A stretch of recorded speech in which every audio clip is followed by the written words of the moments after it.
ಶ್ರೀಮದ್ ಭಗವದ್ಗೀತೆಯ ಅಧ್ಯಾಯ 15ರ ಶ್ಲೋಕ 16 ಮತ್ತು 17ರಲ್ಲಿ 3 ಪ್ರಭುಗಳ ಬಗ್ಗೆ ತಿಳಿಸಿದ್ದಾರೆ. ಈ 3 ಪ್ರಭುಗಳು ಯಾರು? ಯಾವ ಪ್ರಭುವಿಗೆ ಶರಣಾದ ನಂತರ ಜನನ ಮತ್ತು ಮರಣ ಸಮಾಪ್ತವಾಗುತ್ತದೆ? 3 ಪ್ರಭುಗಳಲ್ಲಿ ಉತ್ತಮ ಪರಮಾತ್ಮ ಯಾರು? ಅವರು ಹೇಗಿದ್ದಾರೆ? ಅವರ ಹೆಸರೇನು? ಈ ಎಲ್ಲಾ ಗೂಢ ರಹಸ್ಯಗಳನ್ನು ತಿಳಿಯಲು ಅವಶ್ಯವಾಗಿ ಕೇಳಿ ಜಗದ್ಗುರು ತತ್ವದರ್ಶಿ ಸಂತ ರಾಮ್ಪಾಲ್ ಮಹಾರಾಜರ ಮಂಗಳ ಪ್ರವಚನ.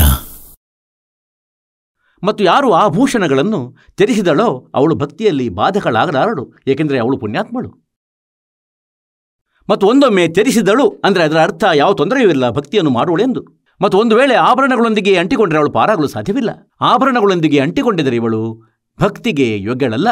ಈಗ ಇಬ್ಬರಂತೂ ನಿರಾಕರಿಸಿದರು, ಜೊತೆಯಲ್ಲಿ ಬರಲು ನಿರಾಕರಿಸಿದರು, ಆದರೆ ಒಬ್ಬಳಂತೂ ಸಿದ್ಧಳಾದ್ಲು. ಆಗ ರಾಮಾನಂದರಿಗೆ ಬಂದು ಹೇಳಿದ ಭಗವಂತ, ಇಬ್ಬರಂತೂ ನಿರಾಕರಿಸಿದರು, ಒಬ್ಬಳು ಸಿದ್ಧಳಾಗಿರುವಳು. ರಾಮಾನಂದರು ಹೇಳಿದರು, ನಾನು ಬರುವ ನಿನ್ನೊಡನೆ ಮಾತಾಡಲು.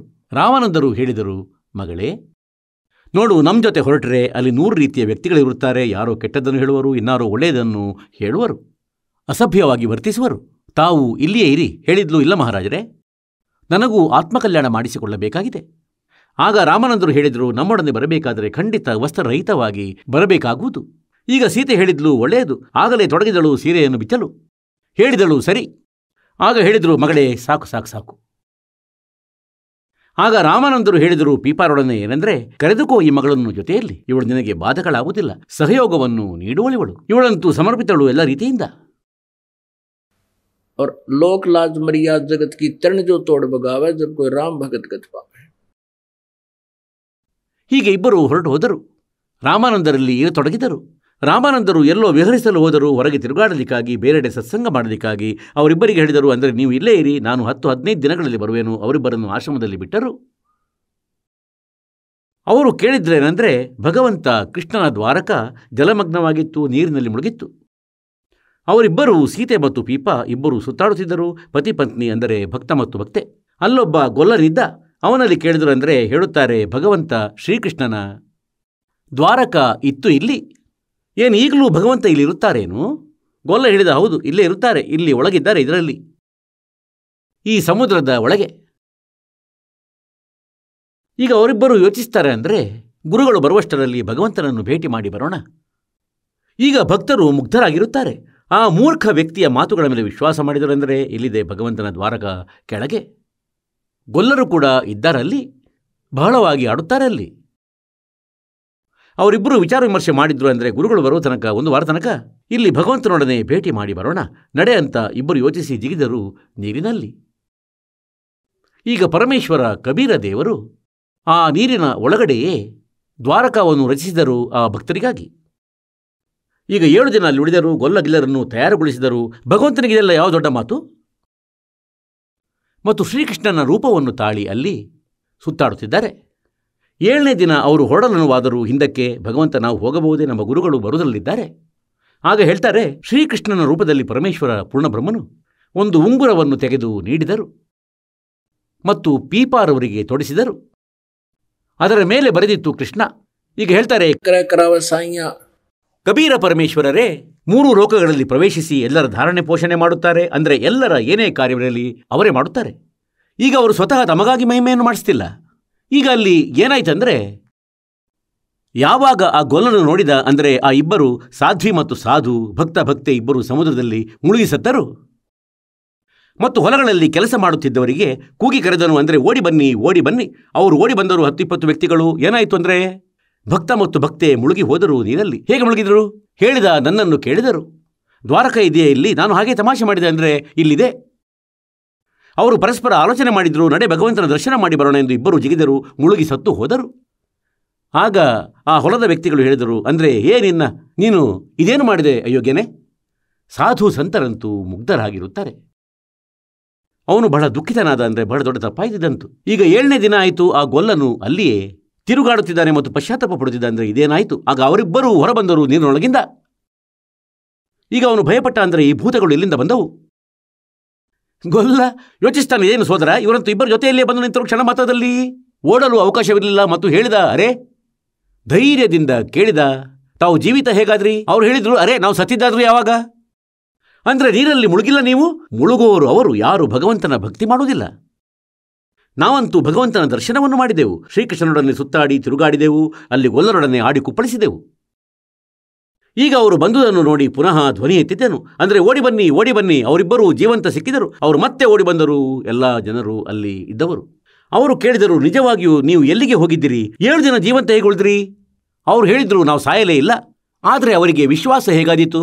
ಆಗ ಭಗವಂತನು ಇದಕ್ಕಾಗಿಯೇ ಉಂಗುರವನ್ನು ನೀಡಿದ್ದರು, ಅಂದರೆ ವಿಶ್ವಾಸ ಆಗುವುದೆಂದು. ಮತ್ತು ಆ ಉಂಗುರ, ಅದರ ಮುಂದೆ ಚಿನ್ನವೂ ಏನಿಲ್ಲ, ಅದು ಚಿನ್ನದ್ದಾಗಿರದೆ ಬೇರೆ ಧಾತುವಿನದ್ದು ಆಗಿತ್ತು. ತೋರಿಸಿದರು, ಅಂದರೆ ಭಗವಂತನು ಈ ಉಂಗುರವನ್ನು ನೀಡಿದ್ದಾರೆ, ಇಲ್ಲಂತೂ ಇಂಥ ಧಾತುವೇ ಇಲ್ಲ. ಅದರ ಮೇಲೆ ಕೃಷ್ಣ ಎಂದು ಬರೆದಿತ್ತು. ಎಲ್ಲರಿಗೂ ವಿಶ್ವಾಸ ಉಂಟಾಯಿತು. ಈಗ ಹೇಳುವ ಅರ್ಥ ಇದಾಗಿದೆ, ಅಂದರೆ ಇದರಲ್ಲಿ ಬರೆಯಲಾಗಿದೆ, पीपा दरिया में कूद गए रजन कैसी करी डेठाई.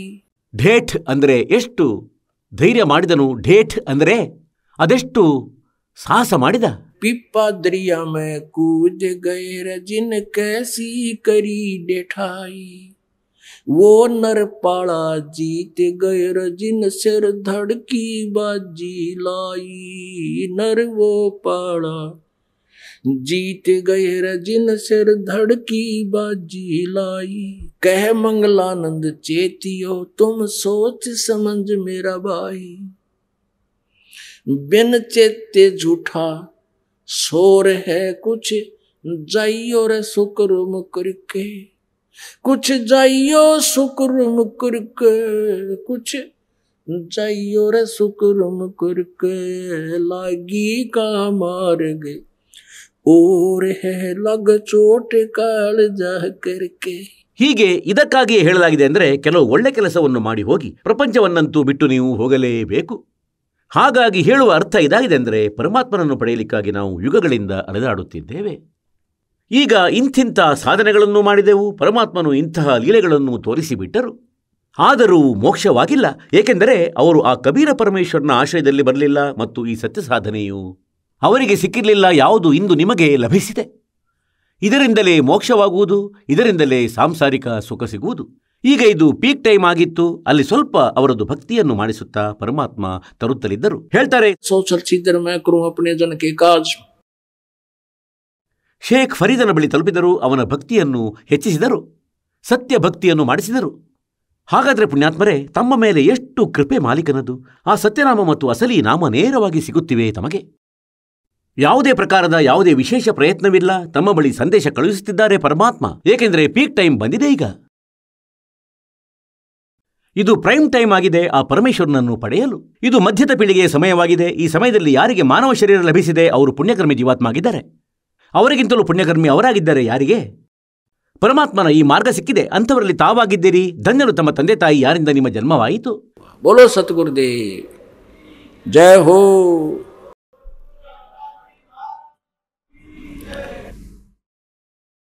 ಪರಮಪಿತಾ ಪರಮಾತ್ಮ ಪೂರ್ಣ ಬ್ರಹ್ಮ ಸರ್ವ ಸೃಷ್ಟಿಯ ರಚನಾಕಾರ ಕುಲದ ಮಾಲೀಕರಾದ ಕಬೀರ ಪರಮೇಶ್ವರರ ಅಪಾರ ಕೃಪೆಯಿಂದ ಈ ಘೋರ ಕಲಿಯುಗದೊಳಗೆ ತಮ್ಮೆಲ್ಲರಿಗೆ ಈ ತತ್ವಜ್ಞಾನವನ್ನು ಕೇಳಲು ಪ್ರಾಪ್ತವಾಯಿತು.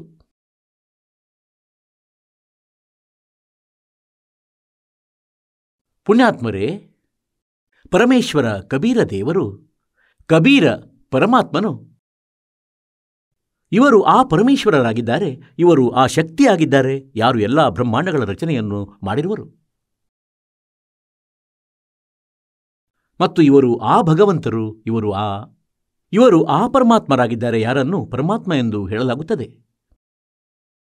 ಇವರು ಅವರೇ ಆಗಿದ್ದಾರೆ, ಯಾರನ್ನು ಪರಮಾಕ್ಷರ ಬ್ರಹ್ಮ ಎನ್ನುತ್ತಾರೆ. ಮತ್ತು ಇವರೇ ಪರಮಾತ್ಮ, ಪರಮಾಕ್ಷರ ಬ್ರಹ್ಮ.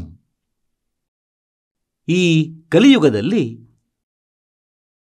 ಇಸವಿ 1398ರಲ್ಲಿ ತನ್ನ ಅಮರ ಸ್ಥಾನದಿಂದ ಹೊರಟು, ಸನಾತನ ಪರಮಧಾಮದಿಂದ ಹೊರಟು, ಎಲ್ಲಿ ಪ್ರಭು ನಿವಾಸ ಮಾಡುತ್ತಾರೆ, ಎಲ್ಲಿ ಇರುತ್ತಾರೆ, ಎಲ್ಲಿ ಇವರು ವಿರಾಜಮಾನರಾಗಿದ್ದಾರೆ, ಅಲ್ಲಿಂದ ಗತಿಯಿಂದೊಡಗೂಡಿ ಬರುತ್ತಾರೆ, ಹೊರಟು ಬರುತ್ತಾರೆ.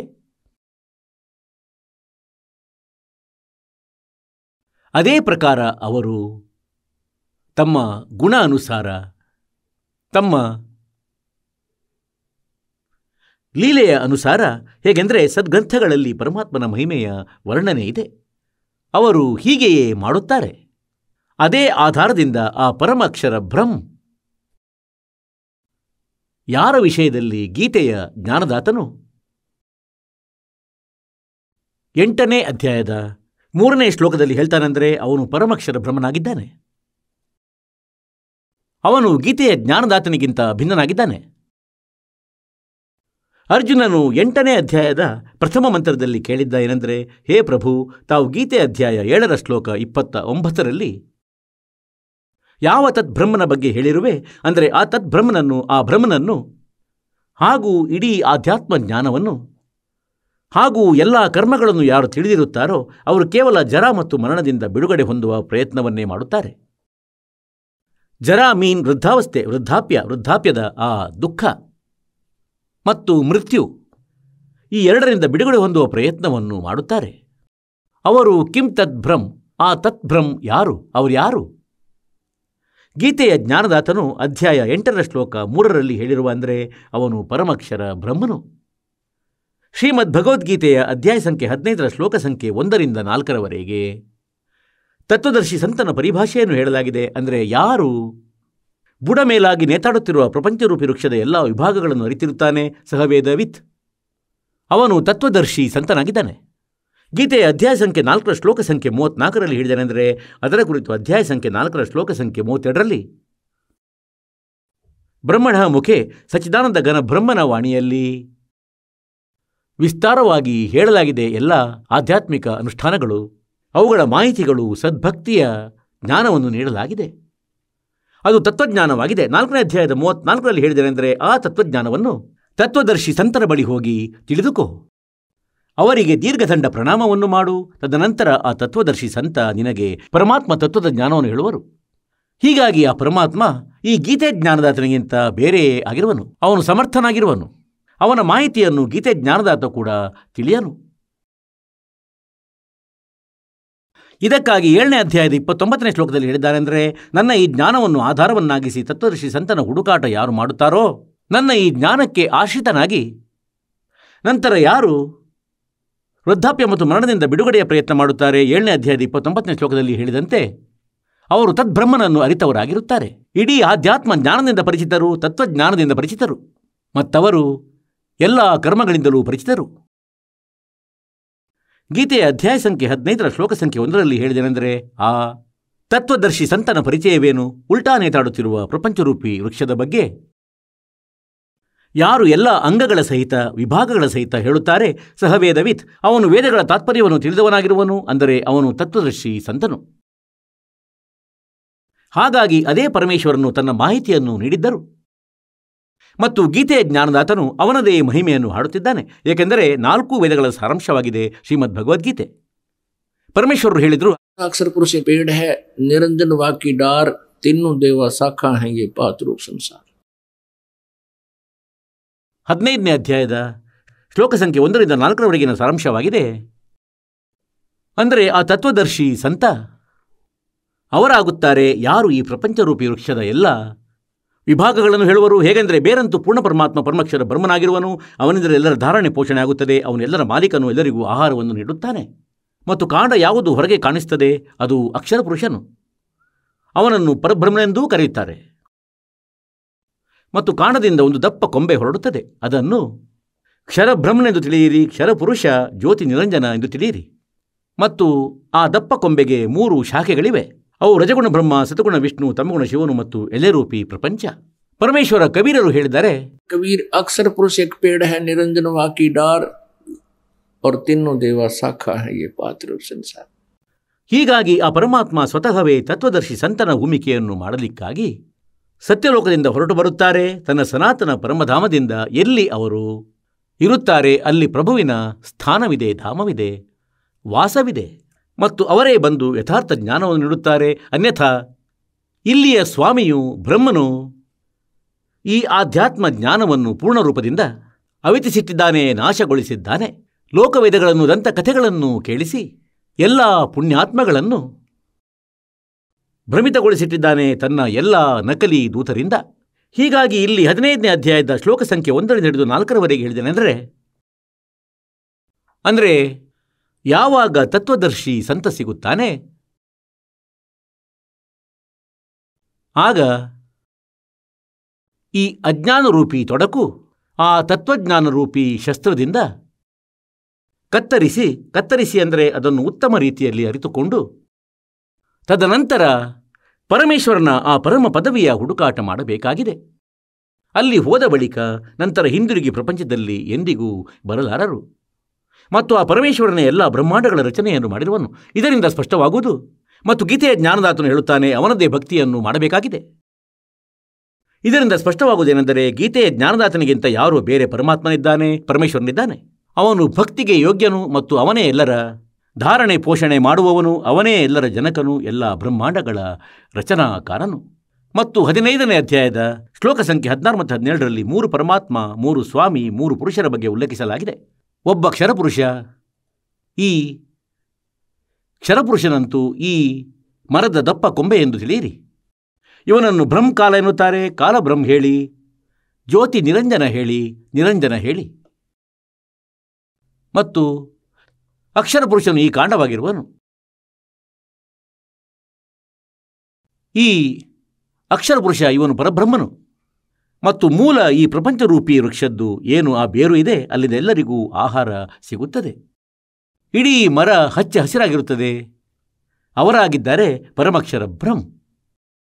ಗೀತೆಯ ಅಧ್ಯಾಯ ಸಂಖ್ಯೆ 15ರ ಶ್ಲೋಕ ಸಂಖ್ಯೆ 17ರಲ್ಲಿ ಯಾರ ವಿಷಯದಲ್ಲಿ ಹೇಳಿದೆನೆಂದರೆ, ಉತ್ತಮ ಪುರುಷಗತು ಅನ್ಯ ಪರಮಾತ್ಮ ಇತಿ ಉದಾಹೃತಃ. ಈಗ ಮೇಲೆ ವರ್ಣಿಸಲಾದ 16ನೇ ಶ್ಲೋಕದಲ್ಲಿ, ಅಂದರೆ 15ನೇ ಅಧ್ಯಾಯದ 16ನೇ ಶ್ಲೋಕದಲ್ಲಿ ಗೀತೆಯಲ್ಲಿ ಏನು 2 ಪುರುಷರ ಬಗ್ಗೆ ಹೇಳಲಾಗಿದೆ, ಕ್ಷರಪುರುಷ ಮತ್ತು ಅಕ್ಷರಪುರುಷ. ಈ 2 ಪುರುಷರಿಗಿಂತ ಯಾರೋ ಬೇರೆ ಇದ್ದಾರೆ, ಉತ್ತಮ ಪುರುಷ, ಶ್ರೇಷ್ಠ ಪುರುಷ, ಪೂರ್ಣ ಪರಮಾತ್ಮ. ಅಂತೆಯೇ ಮೊನ್ನೆ ತಮಗೆ ಇದೇ ಜ್ಞಾನವನ್ನು ನೀಡಲಾಗಿತ್ತು ಪೂರ್ಣ ರೂಪದಲ್ಲಿ. ಆದರೆ ಇಂದು ಸ್ವಲ್ಪ ಪೀಠಿಕೆಯನ್ನು ಮಾಡಲು ಹೇಳಲಾಗುತ್ತಿದೆ. ಹೀಗೆ ಅವನೇ ಎಲ್ಲರ ಧಾರಣೆ ಪೋಷಣೆ ಮಾಡುತ್ತಾನೆ. ಅವರೇ ತತ್ವಜ್ಞಾನವನ್ನು ಪ್ರದಾನಿಸುತ್ತಾರೆ. ಮತ್ತು ಅವನೇ ವಾಸ್ತವದಲ್ಲಿ ಪರಮಾತ್ಮನು. ಅವನು ವಾಸ್ತವವಾಗಿ ಅವಿನಾಶಿಯಾಗಿದ್ದಾನೆ. ಹಾಗಾಗಿ ಆ ಪರಮೇಶ್ವರರು ಸತ್ಯಲೋಕದಿಂದ ಹೊರಟು ಬಂದಿದ್ದರು ಇಸ್ವಿ 1398ರಲ್ಲಿ.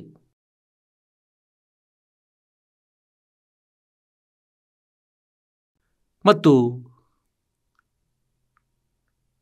ಕಾಶಿ ಪಟ್ಟಣದಲ್ಲಿನ ಲೆಹರ್ತಾರ ಹೆಸರಿನ ಒಂದು ಸರೋವರದಲ್ಲಿ ಅರಳಿದ ಕಮಲದ ಹೂವಿನ ಮೇಲೆ ಆ ಪರಮಾತ್ಮ ನವಜಾತ ಶಿಶುವಿನ ರೂಪವನ್ನು ಧಾರಣೆ ಮಾಡಿ ವಿರಾಜಮಾನರಾಗಿದ್ದರು. ಇಂತಹ ಲೀಲೆಯನ್ನು ಅವರು ಪ್ರತಿಯೊಂದು ಯುಗದಲ್ಲಿ ಮಾಡುತ್ತಾರೆ. ಆ ಪರಮಾತ್ಮನ ಶರೀರದ 3 ಸ್ಥಿತಿಗಳಿವೆ.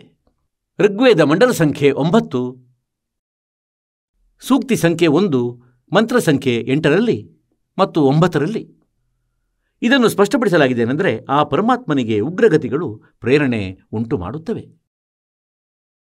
ಮತ್ತು ಆ ಕಾರಣದಿಂದ, ಅಂದರೆ ಯಾವಾಗ ಪರಿಸ್ಥಿತಿಗಳು ಬಹಳಷ್ಟು ಕೆಡುತ್ತವೆ ಈ ಪೃಥ್ವಿಯ ಮೇಲೆ, ಧರ್ಮದ ನಾಶವಾಗುತ್ತದೆ ಮತ್ತು ಅಧರ್ಮದ ವೃದ್ಧಿಯಾಗುತ್ತದೆ, ಆ ಸಮಯದಲ್ಲಿ ಆ ಪರಮೇಶ್ವರರು ಬರುತ್ತಾರೆ ಮತ್ತು ಪ್ರಕಾಶಮಾನ ಶರೀರವನ್ನು ಅವರು ಪ್ರಾಪ್ತಿಸುತ್ತಾರೆ. ಅಂದರೆ ಸುಂದರ ಶರೀರವಾಗುತ್ತದೆ, ನೋಡಲು ಯೋಗ್ಯವಾದದ್ದು. ಮತ್ತು ಆ ಪರಮಾತ್ಮನದು 3 ಪ್ರಕಾರಗಳಿಂದ ಶರೀರದ ಸ್ಥಿತಿಯಾಗಿರುತ್ತದೆ. ಆ ಭಗವಂತನದು ಒಂದಂತೂ ಸತ್ಯಲೋಕದಲ್ಲಿರುತ್ತಾರೆ, ಅಲ್ಲಿ ಅವರ ಶರೀರ ಬಹಳ ತೇಜೋಮಯ ಆಗಿರುತ್ತದೆ. ಮತ್ತು 2ನೇ ರೂಪವನ್ನು ಧರಿಸಿ ಬಂದಾಗ ಅವರು ಒಂದು ಯುಗದಲ್ಲಿ ಒಂದು ಇಂತಹ ಲೀಲೆಯನ್ನು ಮಾಡುತ್ತಾರೆ, ಒಬ್ಬ ಜನಸಾಮಾನ್ಯನಂತೆ. ಅಂತೆಯೇ ನವಜಾತ ಶಿಶುರೂಪವನ್ನು ಧಾರಣೆ ಮಾಡಿದರು.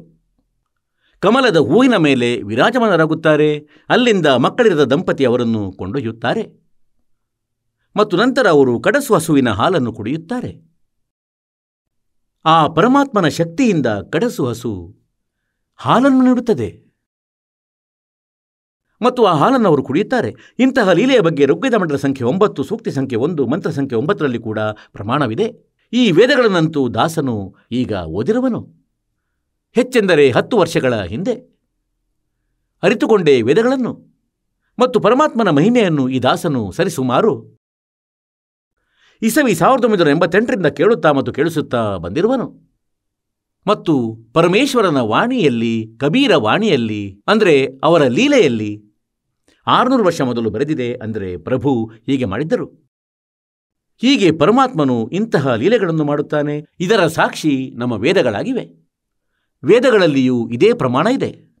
ಹೀಗೆ ಇದರಿಂದ ಸ್ಪಷ್ಟವಾಗುತ್ತದೆ ಏನೆಂದರೆ ಕಬೀರ್ ಈಸ್ ಗಾಡ್. ಯಾರು ಆ ಕಬೀರ?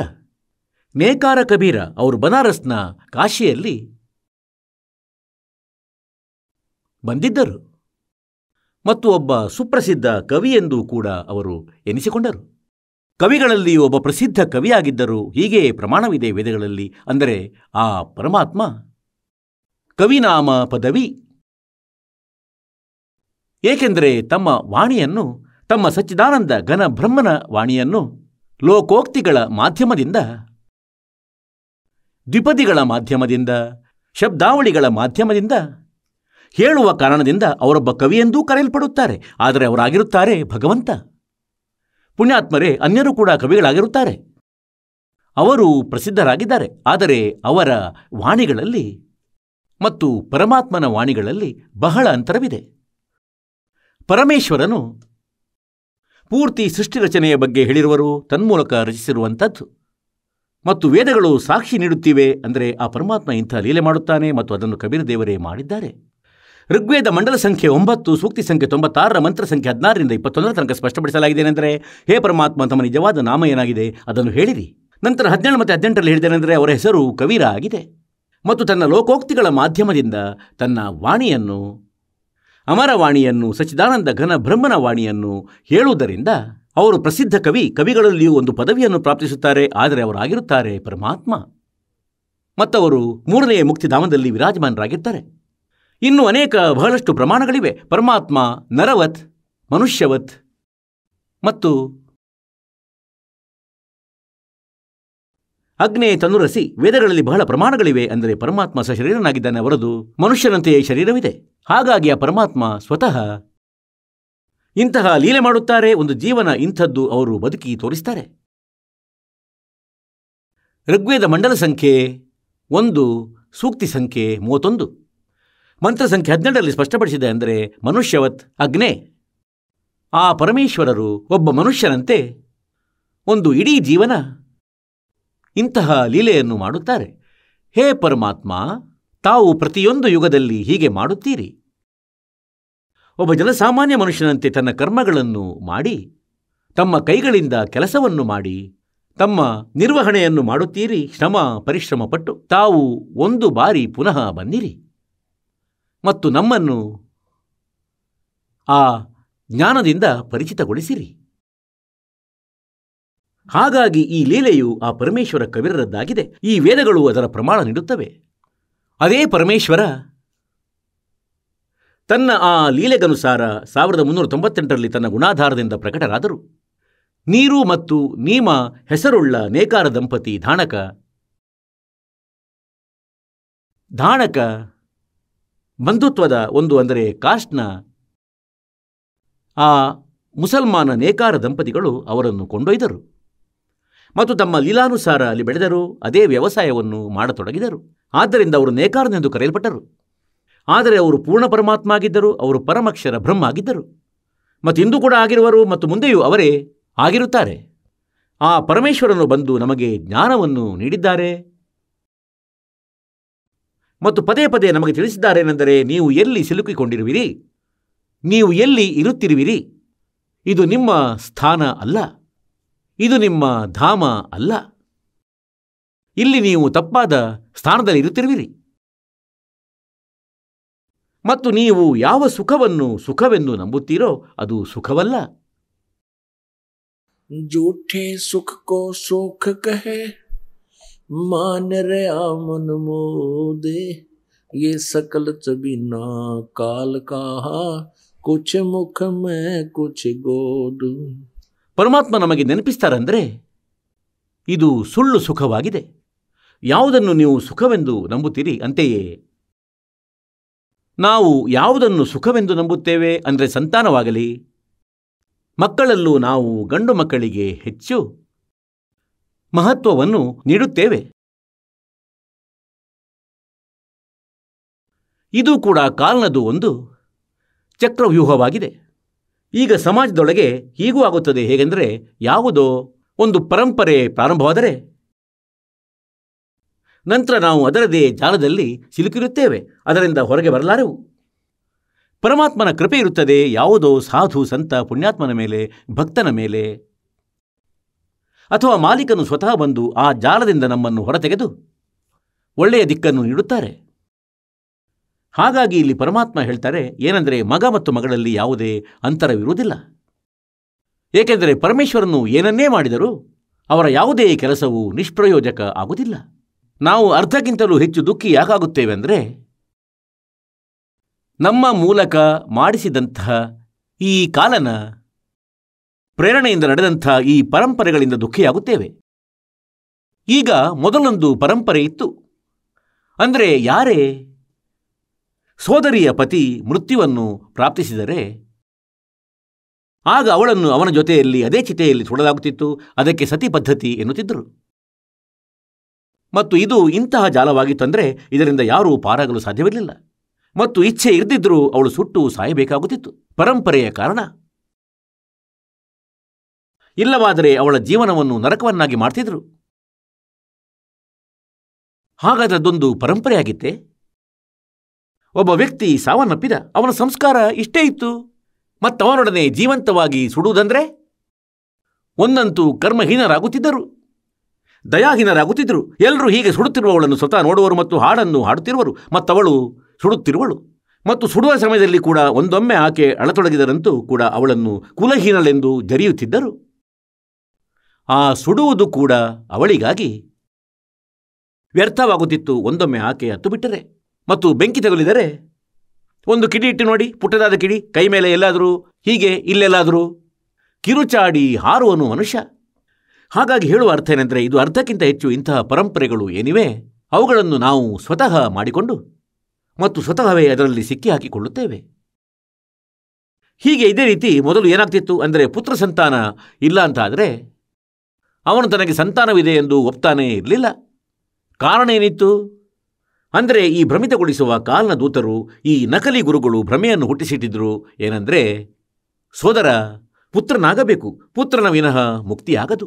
ಗತಿ ಅಂದರೆ ಯಾವಾಗ ಅವನು ಮೃತ್ಯುವನ್ನು ಪ್ರಾಪ್ತಿಸುತ್ತಾನೆ ಆಗ ಆ ಪುತ್ರ ಅವನಿಗೆ ದಾನವನ್ನು ನೀಡುತ್ತಾನೆ, ಆ ಗುರುಗಳಿಗೆ.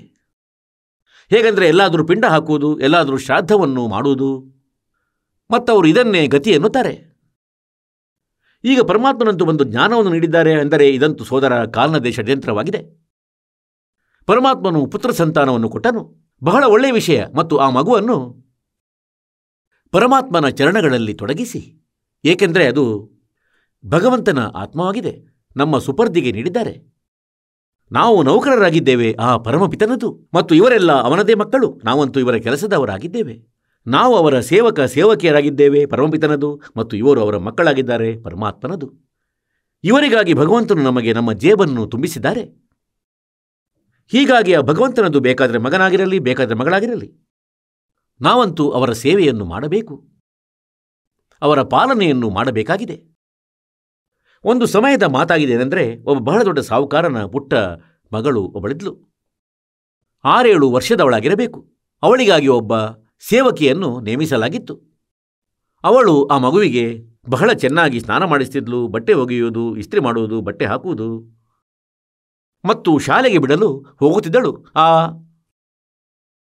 ಸಾಹುಕಾರನ ಅಂದರೆ ಆ ಧನಿ, ಆ ಸೇಠುವಿನ ಮನೆಯಿಂದ, ರೆಸಿಡೆನ್ಸ್ನಿಂದ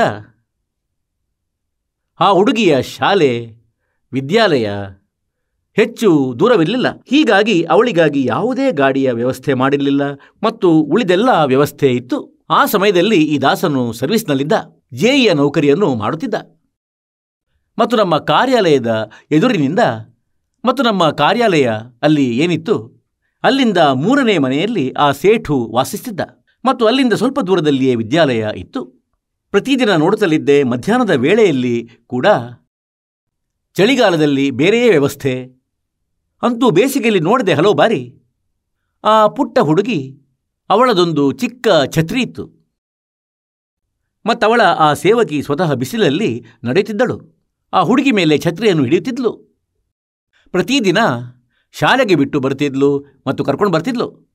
ಮತ್ತು ಅವಳಿಗೆ ಬಹಳ ಪ್ರೀತಿಯನ್ನು ಕೊಡ್ತಿದ್ಲು. ಏಕೆಂದರೆ ಹುಡುಗಿಯ ತಂದೆಯು ಆ ಕೆಲಸದವಳ ಪೂರ್ತಿ ಖರ್ಚನ್ನು ನೋಡಿಕೊಳ್ಳುತ್ತಿದ್ದ ಮತ್ತು ಅವಳಿಗೆ ಸಂಬಳವನ್ನು ಕೂಡ ಕೊಡುತ್ತಿದ್ದ. ಹಾಗಾಗಿ ಅವಳು ಆ ಮಗುವಿನ ಸೇವೆಯನ್ನು ಮಾಡುತ್ತಿದ್ದಳು. ನಂತರ ಅವಳನ್ನು ಕೆಲಸದಿಂದ ತೆಗೆದು ಹಾಕಲಾಯಿತು. ಅದರ ನಂತರ ಆ ಹುಡುಗಿಯೊಡನೆ ಅವಳ ಯಾವುದೇ ಲಿಂಕ್ ಉಳಿಯಲಿಲ್ಲ. ಅವಳು ಹೊರಟೋದ್ಲು.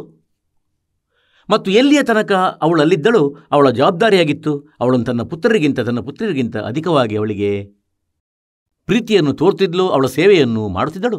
ಹಾಗಾಗಿ ಹೀಗೆ ನಾವು ನಮ್ಮ ಜೀವನವನ್ನು ರೂಪಿಸಿಕೊಳ್ಳಬೇಕಾಗಿದೆ. ಈಗ ಎಷ್ಟೇ ಪುತ್ರಪುತ್ರಿಯರು ತಮಗೆ ಪ್ರಾಪ್ತರಾಗಿದ್ದರೂ ಯಥಾರ್ಥವಾಗಿ ಅವರು ತಮ್ಮವರಲ್ಲ.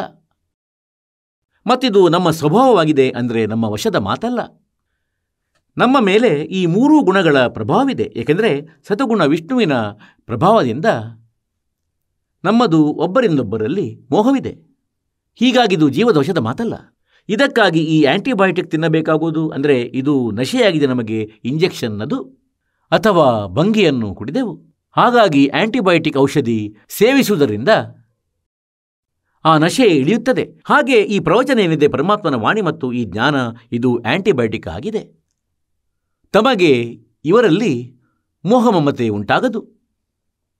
ಏಕೆಂದರೆ ತಾವು ಜ್ಞಾನದಿಂದ ಪರಿಚಿತರಾಗುವಿರಿ.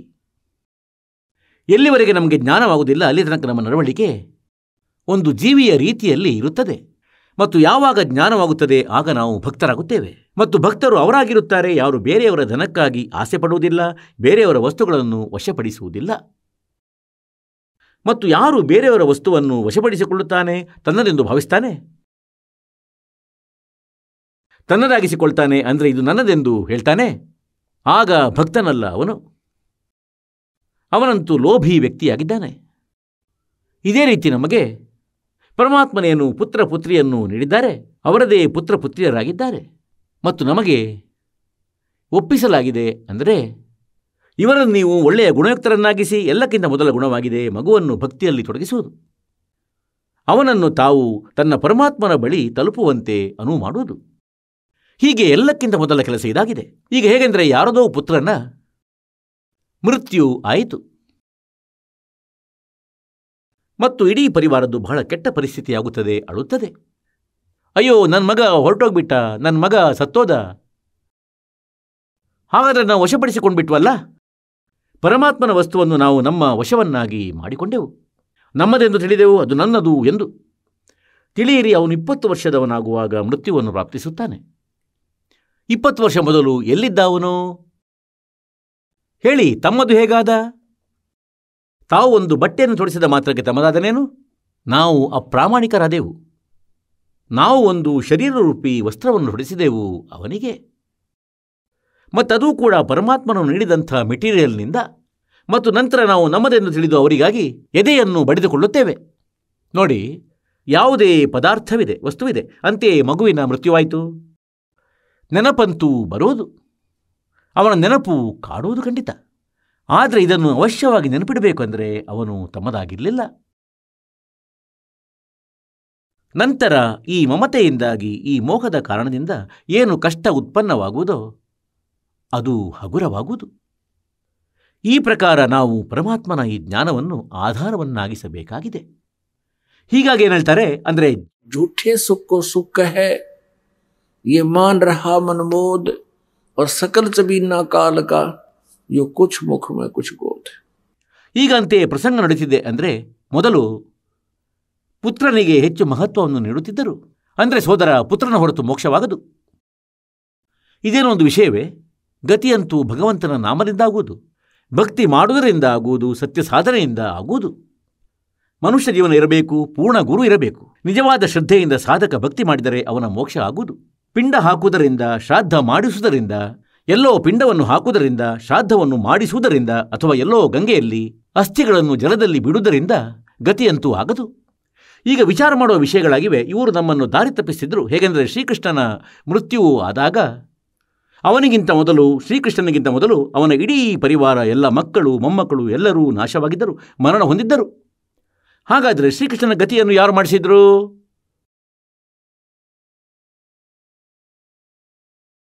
ಪುಣ್ಯಾತ್ಮರೇ, ದಶರಥ ರಾಜನು ಶ್ರೀರಾಮಚಂದ್ರನ ತಂದೆಯಾಗಿದ್ದರು. ದಶರಥನ ಮೃತ್ಯುವಾದಾಗ ರಾಮಚಂದ್ರರು ವನವಾಸಕ್ಕಾಗಿ ಹೊರಟೋಗ್ಬಿಟ್ಟಿದ್ರು. ಮತ್ತು ವಿಶೇಷವಾಗಿ ಇವರು ಹೇಳ್ತಾರೇನೆಂದರೆ ಜ್ಯೇಷ್ಠ ಪುತ್ರನಿಂದಲೇ ಗತಿಯನ್ನು ಮಾಡಿಸಬೇಕು.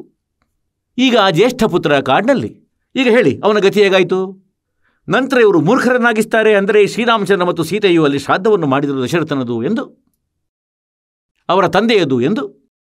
ನಂತರ ಹೇಳ್ತಾರೆ ಅಲ್ಲಿ ಅವರ ಪೂರ್ವಜರೆಲ್ಲರೂ ನಿಂತಿರುವುದು ಕಾಣಿಸಿತು, ಅಲ್ಲಿ ಶ್ರಾದ್ದವನ್ನು ಮಾಡುವಲ್ಲಿ ಊಟವನ್ನು ಮಾಡಲು ಬಂದಿದ್ದರು. ಶ್ರಾದ್ದದಲ್ಲಿ ಯಾರು ಕಾಣಿಸುವರು? ಭೂತಗಳು. ಈಗ ಭೂತಗಳು ತಿಂತಿದ್ರೇನೋ ಶ್ರಾದ್ದವನ್ನು, ಅಂತೆಯೇ ನೀವು ಹೇಳ್ತಿದ್ರಿ ಕಾಣಿಸಿದವು ಭೂತಗಳು. ಹಾಗಾದರೆ ಅವರನ್ನು ಭೂತಗಳನ್ನಾಗಿ ಮಾಡಿಸಿರುವುದು ಯಾರು? ನಿಮ್ಮ ಈ ತಪ್ಪು ಸಾಧನೆಗಳು ಅವರನ್ನು ಭೂತಗಳನ್ನಾಗಿ ಮಾಡಿದವು, ಅವರನ್ನು ಪಿತೃಗಳನ್ನಾಗಿಸಿದವು. ಅವರು ಅಲೆದಾಡುತ್ತಿರುವರು, ಅವರಿಗೆ ಆಹಾರವೂ ಸಿಗುವುದಿಲ್ಲ. ಒಂದು ವೇಳೆ ಸ್ವರ್ಗಕ್ಕೆ ಹೋದರೆಂದು ಹೇಳಿದರೂ ಕೂಡ ಸ್ವರ್ಗಕ್ಕೆ ಹೋದಂಥ ವ್ಯಕ್ತಿ ಇಲ್ಲಿ ಪೃಥ್ವಿಯಲ್ಲಿ ಊಟ ಮಾಡಲು ಬರುವನೇನು?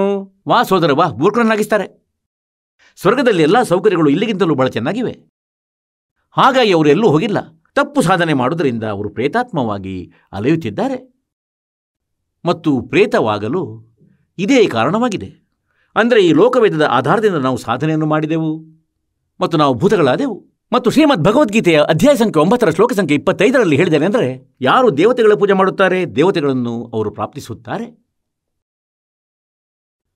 ಯಾರು ಭೂತಗಳನ್ನು ಪೂಜಿಸುತ್ತಾರೆ ಅವರು ಭೂತಗಳನ್ನು ಪ್ರಾಪ್ತಿಸುತ್ತಾರೆ, ಮತ್ತು ಯಾರು ನನ್ನನ್ನು ಪೂಜಿಸುತ್ತಾರೆ ಅವರು ನನ್ನನ್ನು ಪ್ರಾಪ್ತಿಸುತ್ತಾರೆ ಬ್ರಹ್ಮ ಹೇಳುತ್ತಾನೆ. ಹೀಗಾಗಿ ಪರಮೇಶ್ವರರು ಹೇಳ್ತಾರೆ, राम रमे सो राम है और देव रमे सो देव, भूत रमे सो भूत बनेगा, संबंध सकल सुरभेव. ಕಬೀರ್ ಸಾಹೇಬರು ಹೇಳ್ತಾರೆ, भूत पूज का भूत बनोगे और ये तेरा जीव प्रलय हो जाए.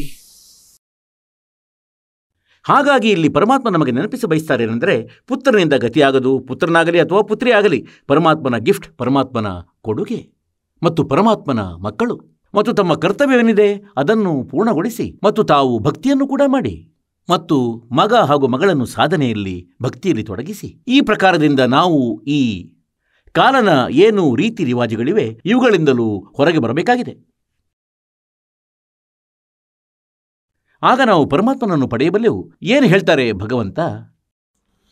बेटा जाया खुशी हुई बहुत बजाए थाल, ये तो आना जाना लगा हुआ है जो कीड़ी का नाल. बेटा जाया, ಗಂಡು ಮಗುವಿನ ಜನ್ಮವಾಯಿತು, ಬಹಳ ಸಂಭ್ರಮವಾಯಿತು. ಅರಸೊತ್ತಿಗೆಯವರು ಪುತ್ರ ಹುಟ್ಟಿದ ಸಂದರ್ಭದಲ್ಲಿ ವಾದ್ಯಘೋಷಗಳನ್ನು ಇಟ್ಟುಕೊಳ್ಳುತ್ತಾರೆ. ಬಹಳ ಅದ್ಭುತವಾಗಿ ನಾಗಸ್ವರವನ್ನು ನುಡಿಸಲಾಗುತ್ತದೆ. ಇಡೀ ಪಟ್ಟಣಕ್ಕೆ ಅಭಿನಂದನೆಯನ್ನು ಹಂಚಲಾಗುತ್ತದೆ, ಸಿಹಿಯನ್ನು ಹಂಚಲಾಗುತ್ತದೆ. ಮತ್ತು ಒಬ್ಬ ಬಡ ವ್ಯಕ್ತಿಯ ಮನೆಯಲ್ಲಿ, ಅಂದರೆ ಬಡ ಜನರಿಗೆ ಯಾವಾಗ ಪುತ್ರನಾಗುತ್ತಾನೆ, ಯಾವುದೋ ಭಕ್ತನಿಗೆ ವ್ಯಕ್ತಿಗೆ, ಪರಂಪರೆಯಂತೂ ಅದೇ ಮಾಡುತ್ತಾನೆ, ಅವರದೇ ನಕಲು ಮಾಡುತ್ತಾನೆ, ಖುಷಿ ಆಚರಿಸ್ತಾನೆ. ಆದರೆ ಅವನ ಖುಷಿ, ಅವನದು ಇಷ್ಟು ಆರ್ಥಿಕ ಸ್ಥಿತಿ ಇರುವುದಿಲ್ಲ, ಇಷ್ಟು ಸಾಮರ್ಥ್ಯ ಇರುವುದಿಲ್ಲ. ಅಂದರೆ ವಾದ್ಯಘೋಷ ಇರಿಸುವಷ್ಟು ಅವನು ತಟ್ಟೆಯನ್ನು ಬಾರಿಸುವನು. ತಟ್ಟೆ ಹರಿವಾಣ ಬಾರಿಸುವರು ಪುತ್ರ ಹುಟ್ಟಿದರೆ, ಖುಷಿಯನ್ನು ಆಚರಿಸುವರು.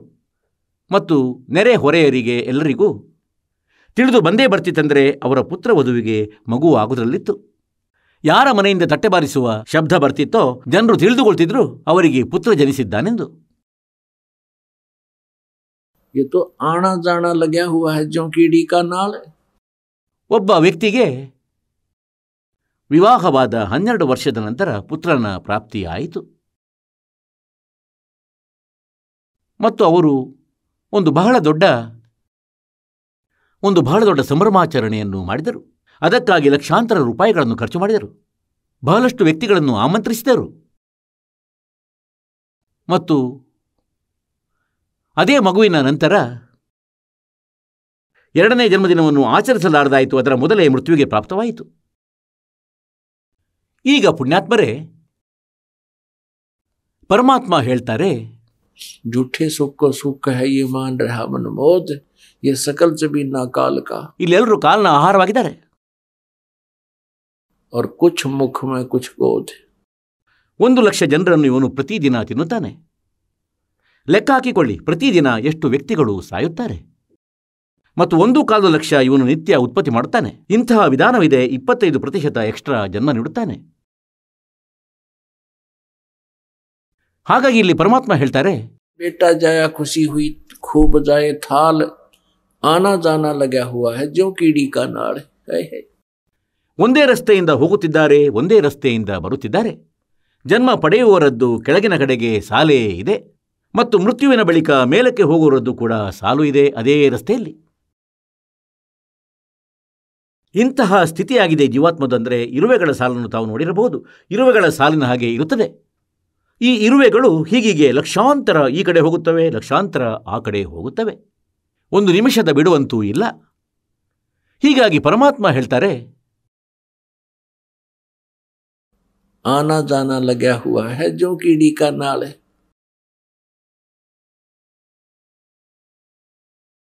ಹೇಳುವ ಅರ್ಥ ಇದಾಗಿದೆ ಪರಮಾತ್ಮನದು. ಅಂದರೆ ತಿಳಿಯಿರಿ, ಪರಮಾತ್ಮನು ತಮಗೆ ಪುತ್ರನನ್ನು ನೀಡಿದ. ಇದರಲ್ಲಿ ಖುಷಿಯನ್ನು ಆಚರಿಸುವ ಅವಶ್ಯಕತೆ ಇಲ್ಲ. ಇಷ್ಟು ಖುಷಿ ಇರಬೇಕಂದ್ರೆ ಭಗವಂತನೊಂದು ಆತ್ಮವನ್ನು ಕಳುಹಿಸಿದ್ದಾರೆ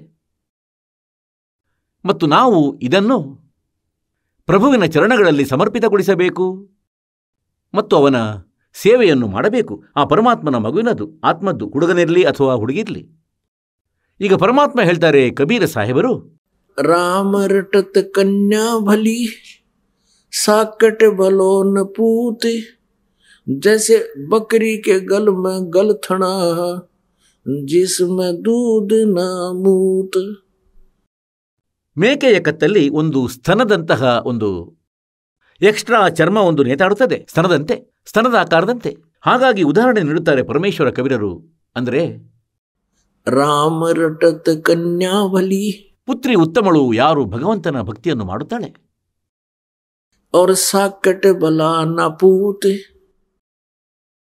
ಸಾಕಟೆಂದು ಯಾರಿಗೆ ಹೇಳ್ತಾರೆ? ಯಾರು ಸ್ವತಃ ಭಕ್ತಿಯನ್ನು ಮಾಡುವುದಿಲ್ಲ ಮತ್ತು ಯಾರು ಅವನ ಅಧೀನ ಅಥವಾ ಅವನೊಡನೆ ಸಂಬಂಧಿತರಾಗಿದ್ದಾರೋ ಅವರಿಗೆ ಭಕ್ತಿಯನ್ನು ಮಾಡಲು ಬಿಡದಿರುವವನು. ಅಂದರೆ ಕೇವಲ ಭಕ್ತಿಯನ್ನು ಮಾಡಲು ಬಿಡದಿರುವವನು ಮಾತ್ರವಲ್ಲ. ಅಂದರೆ ಕೆಲವು ಇಂಥ ಮಕ್ಕಳಿದ್ದಾರೆ, ಬಹಳಷ್ಟು ಕೀಟಲೆ ಇಷ್ಟು ತಪ್ಪುಗಳನ್ನು ಯಾವಾಗಲೂ ಮಾಡ್ತಾರೆ. ಯಾರೋ ಶರಾಬು ಕುಡಿಯುತ್ತಾನೆ, ಯಾರೋ ಕಳ್ತನ ಮಾಡ್ತಾನೆ, ಇನ್ಯಾರೋ ಇನ್ನೇನೋ ತಲೆಹರಟೆ ಮಾಡ್ತಾನೆ, ಕೆಲಸವನ್ನು ಮಾಡುವುದಿಲ್ಲ. ಆಗ ಅವನು ಕೂಡ ಭಕ್ತರ ಭಕ್ತಿಯಲ್ಲಿ ಬಾಧಕನು. ಮತ್ತು ಯಾವ ಪುತ್ರನು ನಾಮದೀಕ್ಷೆ ಪಡೆಯುವುದಿಲ್ಲ ಅವನ ಮೇಲಂತೂ ಕರ್ಮಗಳ ದಂಡನೆ, ಆಪತ್ತುಗಳು ಬರುವುವು. ಈಗ ಮಗನ ಮೇಲೆ ಆಪತ್ತುಗಳು ಬಂದರೆ, ದುಃಖ ಎರಗಿ ಬಂದರೆ ತಂದೆ ತಾಯಿಯರಿಂದ ನೋಡಲಾಗದು ಅವನ ದುಃಖವನ್ನು. ಅವನ ದುಃಖದಲ್ಲಿ ಅವರು ದುಃಖಿಯಾಗಿ ಭಾಗಿಯಾಗುತ್ತಾರೆ. ಮತ್ತು ಪರಮಾತ್ಮ ಹೇಳ್ತಾರೆ, ರಾಮ ರಟತ್ ಕನ್ಯಾ ಬಲಿ, ಆ ಮಗಳು ಒಳ್ಳೆಯವಳು ಯಾರು ಭಗವಂತನ ಭಕ್ತಿಯನ್ನು ಮಾಡುತ್ತಾಳೆ. ಏಕೆಂದರೆ ಮಗಳ ಮೇಲೆ ಯಾವುದೇ ಕರ್ಮದ ದಂಡ ಬಂದರೆ, ಪ್ರಾರಬ್ಧದಲ್ಲಿ ಯಾವುದೇ ಕಷ್ಟ ಬರುವಂತಿದ್ದರೆ ಅದನ್ನು ಪರಮಾತ್ಮನ ಭಕ್ತಿ ನಿಷ್ಕ್ರಿಯಗೊಳಿಸುವುದು. ಆ ಮಗಳ ಮೇಲೆ ಯಾವ ಆಪತ್ತು ಬರಲಾರದು. ಮತ್ತು ಮಗಳು ದುಃಖಿಯಾಗದಿದ್ದರೆ ತಂದೆ ತಾಯಿಯರು ಸುಖಿಯಾಗುವರು ಮತ್ತು ಭಕ್ತಿಯನ್ನು ಆರಾಮವಾಗಿ ಅವರು ಮಾಡಬಹುದು. ಮತ್ತು ಒಂದೊಮ್ಮೆ ಮಗಳು ಭಕ್ತಿ ಮಾಡದೇ ಇದ್ದರೆ ಅವಳ ಮೇಲೆ ದಿನಾಲು ಒಂದಲ್ಲ ಒಂದು ಕಂಪ್ಲೇಂಟ್ ಬರುವುದು. ಪತಿ ಶರಾಬು ಕುಡಿಯುತ್ತಾನೆ, ಮಗಳಿಗೆ ಹೊಡೆಯುತ್ತಾನೆ, ಅಥವಾ ಇನ್ಯಾವುದೋ ಆಪತ್ತು ಬರುವುದು. ಮಗ ಸತ್ತು ಹೋದ, ಮಗಳು ಸತ್ತಳು, ಅಥವಾ ಇನ್ಯಾವುದೋ ಸಮಸ್ಯೆ ಬರುತ್ತದೆ. ಹಾಗಾಗಿ ತಂದೆ ತಾಯಿಯರ ಭಕ್ತಿಯಲ್ಲಿ ಅವಳು ಬಾಧಕಳಾಗುತ್ತಾಳೆ, ಮಗಳು ಕೂಡ. ಹಾಗಾಗಿ ಇಲ್ಲಿ ಪರಮಾತ್ಮ ಹೇಳ್ತಾರೆ, ರಾಮ ರಟತ್ ಕನ್ಯಾ ಬಲಿ, ಏಕೆಂದರೆ ಅವಳು ದುಃಖಕ್ಕೆ ಕಾರಣ ಆಗಲಾರಳು. और साकट भला न पूत, ಪುತ್ರನು ಯಾರು ಭಕ್ತಿಯಲ್ಲಿ ಬಾಧಕನೋ ಹೇಳ್ತಾರೆ, ಇಂತಹ ಪುತ್ರನ ಅಗತ್ಯವಿಲ್ಲ. ಯಾರು ಭಕ್ತಿಯನ್ನು ಮಾಡುವುದಿಲ್ಲ ಮತ್ತು ಆ ಹುಡುಗ ಯಾರು ಭಕ್ತಿಯನ್ನು ಮಾಡುವುದಿಲ್ಲವೋ ಅವನು ತಮ್ಮ ಜೊತೆ ಹೇಗಿರ್ತಾನೆ? जैसे छेरी के गल में गल थना जिसमें दूध न मूत, ಅಂದರೆ ಯಾವುದೇ ಕೆಲಸಕ್ಕೆ ಬಾರದವನು. ಹೀಗಾಗಿ ಹೇಳುವ ಅರ್ಥ ಇದಾಗಿದೆ ಪುಣ್ಯಾತ್ಮರೇ. ಅಂದರೆ ಆ ಮೇಕೆಯ ಕೊರಳಲ್ಲಿ ಸ್ತನದಂತಹ ಆಕಾರದ ಒಂದು ಚರ್ಮವು ನೇತಾಡುತ್ತದೆ. ಅದು ಅದರ ಕೊರಳಲ್ಲಿ ವ್ಯರ್ಥವಾದ ಭಾರವಾಗಿದೆ. ಅದು ಯೂಸ್ಲೆಸ್ ಆಗಿದೆ ಮತ್ತು ದುಃಖವಿದೆ ಆ ಮೇಕೆಗೆ, ಏಕೆಂದರೆ ಅದೊಂದು ಭಾರವನ್ನು ಎತ್ತಿಕೊಂಡು ಅಲೆಯುತ್ತಿದೆ. ಇದೇ ರೀತಿ ಆ ಪುತ್ರನು ಯಾರು ಸಾಧನೆಯನ್ನು ಮಾಡುವುದಿಲ್ಲವೋ ಅವನು ತಂದೆ ತಾಯಿಯರ ತಲೆ ಮೇಲೆ ಹೀಗೆ ಭಾರವೆಂದು ತಿಳಿಯಿರಿ, ಯಾರು ಭಕ್ತಿಯನ್ನು ಮಾಡುತ್ತಾರೆ. ಮತ್ತು ಪುತ್ರ ಭಕ್ತಿಯನ್ನು ಮಾಡುವುದಿಲ್ಲ, ಆದರೆ ಮಗಳು ಭಕ್ತಿಯನ್ನು ಮಾಡ್ತಾಳೆ. ಅಂದರೆ ಅವಳು ಉತ್ತಮಳು, ಆಕೆ ನಮಗಾಗಿ ಸುಖದಾಯಿಯಾಗಿರ್ತಾಳೆ. ಏಕೆಂದರೆ ಅವಳ ಮುಂಬರುವ ಪ್ರಾರಬ್ಧದ ಕರ್ಮಗಳಲ್ಲಿ ಪರಮಾತ್ಮ ಇಂಟರ್ಫಿಯರ್ ಆಗುವವರು ಮತ್ತು ಅವಳನ್ನು ಸುಖಿಯಾಗಿ ಇರಿಸುವನು. ಕಬೀರ ಪರಮಾತ್ಮ ಹೇಳ್ತಾರೆ, ಒಂದು ಉದಾಹರಣೆಯನ್ನು ನೀಡ್ತಾರೆ. पात झड़नता ये कहे सुन भई तरवर राय, अब के बिछुड़े नहीं मिले ना जाने कहाँ गिरेंगे जाए.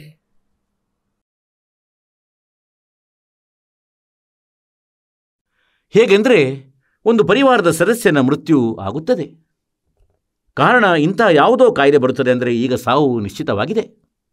ಆಗ ಅವನು ಮನಸ್ಸಿನಲ್ಲಿ ವಿಚಾರ ಮಾಡುತ್ತಾನೆ, ಹೇ ಭಗವಂತ, ಗೊತ್ತಿಲ್ಲ ಈಗ ಎಲ್ಲಿ ಜನ್ಮವಾಗುವುದು, ಎಲ್ಲಿಗೆ ಹೋಗುವೆನೋ. ಹೀಗೆ ಇಲ್ಲಿ ಪರಮಾತ್ಮ ಸ್ಮರಣೆ ನೀಡ್ತಾರಂದ್ರೆ, पात झड़नता यूं कहे सुन भई तरवर राय, अब के बिछुड़े नहीं मिले ना जाने कहाँ गिरेंगे जाए. ಈಗ ತರುವರ್ ಅಂದರೆ ಮರ, ಅದಕ್ಕೆ ಹೇಳುತ್ತದೆ, तरवर कहता पात से सुनो पात एक बात, यहाँ की तो यह है रीति है, एक आवे एक जात. ಇಲ್ಲಿ ಅದು ಇಂತಹ ಪರಂಪರೆಯಾಗಿದೆ, ಈ ಕಾಲನ ಲೋಕದ್ದು.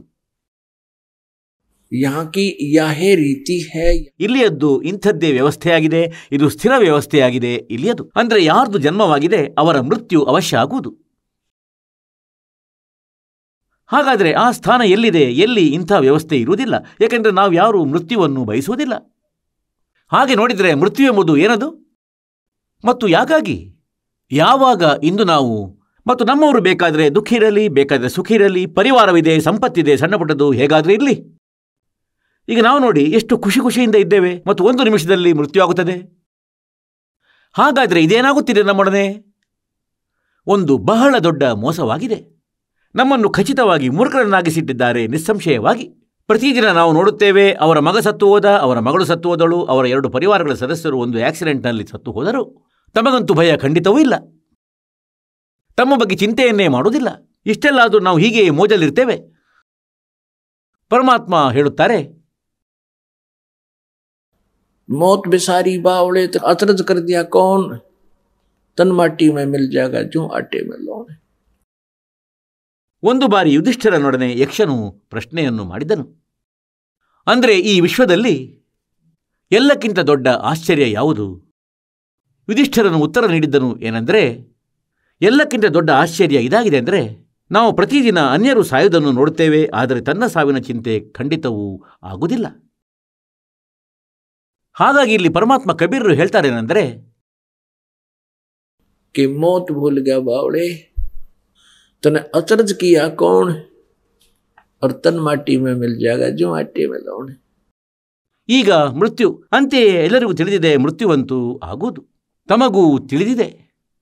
ಆದರೆ ನಾವು ಈ ರೀತಿ ವಿಚಾರ ಮಾಡ್ತೇವೆ ಅಂದರೆ ಈಗಲೇ ಮೃತ್ಯು ಆಗದು, ಏಕೆಂದರೆ ಈಗಂತೂ ನಾನು 60 ವರ್ಷದವನಾಗಿದ್ದೇನೆ. ಮನುಷ್ಯನ ಜೀವನ 100 ವರ್ಷಗಳ ತನಕವೆಂದು ಹೇಳುತ್ತಾರೆ. ಹೀಗೆ ನಾವು ಅಂದಾಜು ಮಾಡಿಟ್ಟಿದ್ದೇವೆ. ಅಂದರೆ 40 ವರ್ಷಗಳದು ಇನ್ನೂ ಜೀವನವಿದ್ದೇ ಇರುವುದು. ಈಗ ಯಾರೋ 20 ವರ್ಷದವನಿದ್ದರೆ ಅವನ ಬಗ್ಗೆ ಅಂತೂ ಹೇಳುವುದೇನಿದೆ, ಇನ್ನೂ ಬಹಳಷ್ಟು ದೀರ್ಘ ಆಯಸ್ಸಿದೆ. ಏನು ಮಣ್ಣಿದೆ, ಆಯುಷ್ಯವಲ್ಲ. 1 ನಿಮಿಷದಲ್ಲಿ ಮೃತ್ಯು ಆಗಬಹುದು. ಏನು ದೀರ್ಘವಿದೆ ಇದು? न जाने काल की कर डारे, किस विध ढल जा पासावे, और जिनाते सरते मौत खुड़क दी उनानु केड़ा हासावे. ಒಮ್ಮೆ ಆದರಣೀಯ ನಾನಕ ಸಾಹೇಬರ ಬಳಿ, ಅಂದರೆ ಭಕ್ತ ಜನರಂತೂ ಹೋಗ್ತಾರೆ ಸಂತರ ದರ್ಶನಕ್ಕಾಗಿ. ಕೆಲವರಂತೂ ಅನುಯಾಯಿಗಳಿರ್ತಾರೆ, ಕೆಲವರು ಅನ್ಯರು ಬರ್ತಾರೆ, ಶ್ರದ್ಧಾಳುಗಳು. ಅವರು ಕೇಳ್ತಾರೇನೆಂದರೆ, ಹೇ ಪ್ರಭು, ತಾವು ಎಂದೂ ನಮಗೆ ಅಂದರೆ ಖುಷಿಯಿಂದ ಇದ್ದದ್ದು ನಮಗೆ ಕಾಣಿಸಿಲ್ಲ. ಯಾವುದೇ ವಿಶೇಷವಾದದ್ದು ತಮ್ಮ ಮುಖದ ಮೇಲೆ ವಿಶೇಷವಾದ ಖುಷಿಯ ಚಿಹ್ನೆ ಇಲ್ಲ. ತಾವು ಚಿಂತನೆಯಿಂದೊಳಗೂಡಿರುತ್ತೀರಿ. ಏನು ಕಾರಣವಾಗಿದೆ? ಆಗ ಅವರು ಹೇಳಿದ್ರು, ನಾನಕ್ ಸಾಹೇಬರು ಹೇಳಿದ್ರು ಏನೆಂದರೆ, ना जाने काल के कर डारे, और किस विध ढल जा पासावे, जिनाते सरते मौत खुड़क दी उनानु केड़ा हासावे. ಈಗ ಪುಣ್ಯಾತ್ಮರೇ,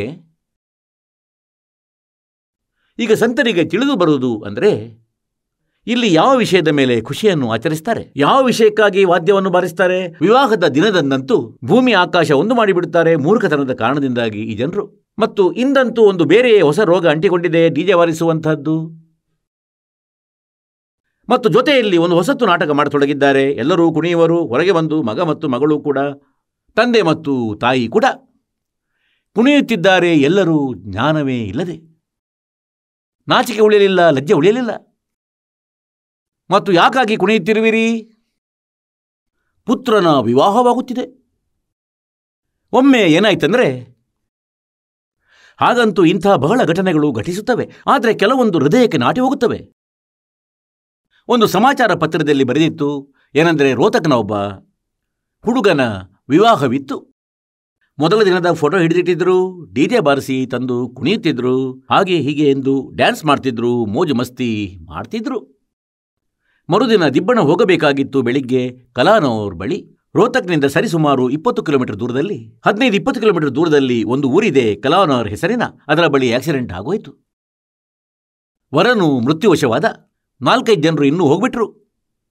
ಒಂದೇ ಮನೆಯ 4-5 ಸದಸ್ಯರು, ಒಂದೇ ಮನೆಯ 5 ಸದಸ್ಯರು ಸಾವನ್ನಪ್ಪಿದರು.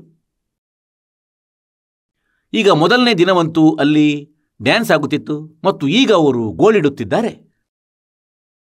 ಈಗ ಮಾಡ್ರಂತೆ ಡ್ಯಾನ್ಸು. ಹೀಗಾಗಿ ಸಂತರ ಮಾತುಗಳ ಮೇಲೆ ವಿಚಾರ ಮಾಡಬೇಕು. ಒಂದೊಮ್ಮೆ ಭಕ್ತಿ ಮಾಡ ಬಯಸುವುದಾದರೆ ಪರಮಾತ್ಮನ ಆದೇಶವಿದೆ ಮತ್ತು ಮಹಾಪುರುಷರುಗಳು ಕೂಡ ಇದೇ ಜ್ಞಾನವನ್ನು ನೀಡಿದ್ದಾರೆ. ಅಂದರೆ ಇಲ್ಲಿ ಅಂಥ ಯಾವ ವಸ್ತುವಿಲ್ಲ ಯಾವುದರ ಬಗ್ಗೆ ನಾವು ಸಂಭ್ರಮವನ್ನು ಆಚರಿಸಬಹುದು. ಪರಮಾತ್ಮ ಹೇಳ್ತಾರೆ, ನೀವಂತೂ ಒಬ್ಬ ಪುತ್ರ ಮತ್ತವನ ಮದುವೆ ಬಗ್ಗೆ ಬಹಳ ಸಂಭ್ರಮಿಸುತ್ತೀರಿ. 1 लाख पूत 1.25 लाख नाती उस रावण के आज दीवान बाती. ಈ ಕಾಲ್ನ ಮುಷ್ಟಿಯಲ್ಲಿ ಎಂಥ ದುರ್ಗತಿ ಆಗೋಯ್ತು. 1 ಲಕ್ಷ ಪುತ್ರರಿದ್ದರು, 1.25 ಲಕ್ಷ ಒಬ್ಬರಿಗಿಂತ ಒಬ್ಬರು ಶಕ್ತಿಶಾಲಿಗಳು ಮತ್ತು ಸಮರ್ಥ ಬಳಗವೇ ಇತ್ತು. ಮತ್ತು ನಮ್ಮಲ್ಲಂತೂ ಯಾರೋ ಒಬ್ಬ ರಿಲೇಟಿವ್ನಲ್ಲಿ ಒಳ್ಳೆಯ ಯಾರೋ MP MLA ಆಗಿಬಿಟ್ರೆ ಸಂತೋಷಕ್ಕೆ ಪಾರವೇ ಇರೋದಿಲ್ಲ ಮತ್ತು ಬೀಗುತ್ತಿರುವೆವು, ಗೊತ್ತಿಲ್ಲ ಏನು ತಪ್ಪುಗಳನ್ನು ಮಾಡುವೆವು. ಹಾಗಾಗಿ ಪರಮಾತ್ಮ ನೆನಪಿಸ್ತಾರೆ, 1 लाख पूत 1.25 लाख नाती उस रावण के आज दीवान बाती. ಏನ್ ಹೇಳ್ತಾರೆ? आवत संग ना कोई जात संगाती. ರಾವಣನಿಗೆ 1 ಲಕ್ಷ ಪುತ್ರರಿದ್ದರು ಮತ್ತು ಎಲ್ಲರೂ ಮೃತ್ಯುವಿನ ವಶವಾದರು ರಾವಣನ ಯುದ್ಧದಲ್ಲಿ. ಮತ್ತವನಿಗೆ ದೀಪ ಉರಿಸುವವನು ಯಾರು ಶೇಷವಾಗಿ ಉಳಿಯಲಿಲ್ಲ ಮತ್ತು ಬಹಳ ಬೀಗುತ್ತಿದ್ದ, ನನಗೆ 1 ಲಕ್ಷ ಮಕ್ಕಳೆಂದು. ಈಗ ಯಾರಿಗಾದರೂ ಒಬ್ಬ ಪುತ್ರನಾದರೆ ಅವನು ಬಹಳವಾಗಿ ಖುಷಿ ಪಡುತ್ತಿದ್ದ.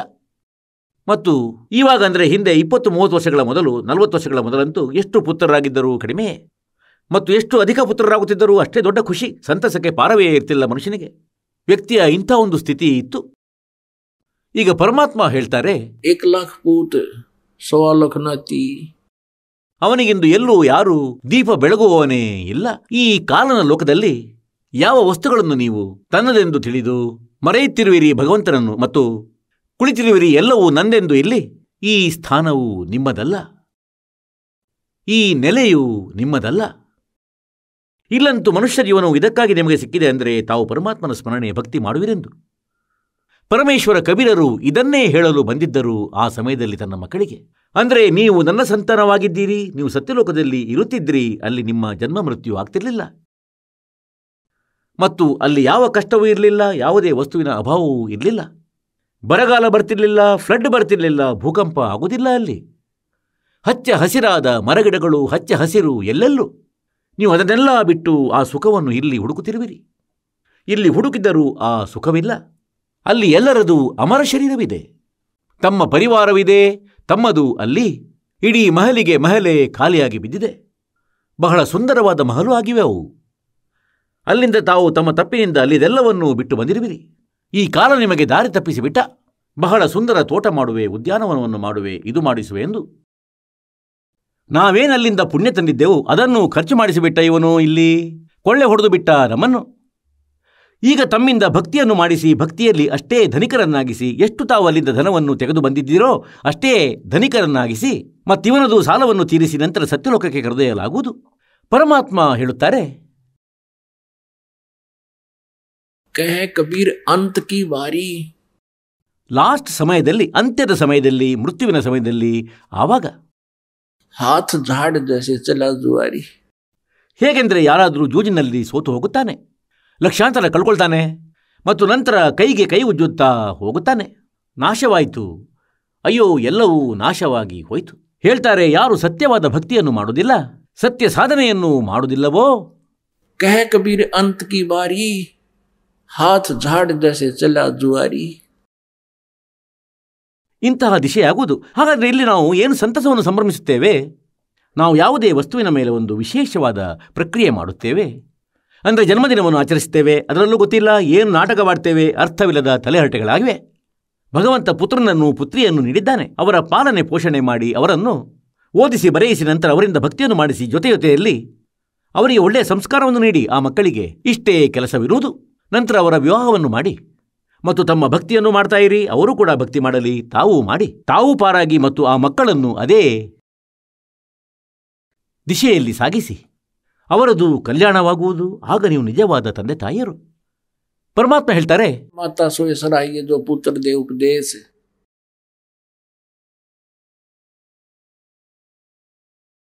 ನಂತರ ಹೇಳಿದಾರಂದ್ರೆ, नहीं तो सभी व्यभिचारिणी यूं कहते हैं शेख ಶೇಷ.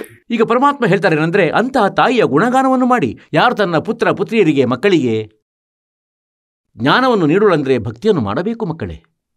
ಇದು ಕೆಲವು ದಿನಗಳ ಜೀವನವಾಗಿದೆ. ನಿಮ್ಮ ಜೀವನ ಸಫಲವಾಗುವುದು. ಇಲ್ಲಿ ಕೂಡ ಸುಖಿಯಾಗಿರುವಿರಿ, ನಂತರ ಸತ್ಯಲೋಕಕ್ಕೆ ಹೊರಟು ಹೋಗುವಿರಿ. ಒಂದು ವೇಳೆ ಹೀಗಿಲ್ಲ ಅಂದರೆ ಹೇಳ್ತಾರೆ, ಆ ತಾಯಿ ಒಳ್ಳೆಯವಳಲ್ಲ.